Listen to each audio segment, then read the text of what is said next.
Barzelletta e folletto.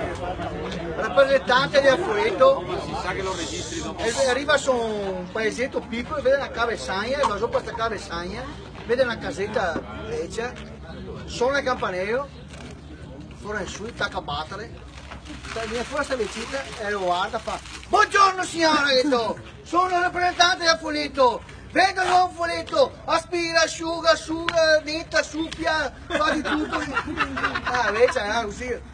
Ho visto che ha una stalla qua, sito, si accomodi, faccio tutto io. E vai, ha una seccia dei letami e le attrappa il tappeto della vecchia. Non si preoccupi signora, col mio lava, asciuga, aspira, suppia, vedrà che in un quarto d'ora pulirò tutto. E le dico di più, se in un quarto d'ora non pulisco, quello che avanzo lo mangio. Cos'ha da dirmi? E mi spero che abbia fame perché è corrente che viene qua.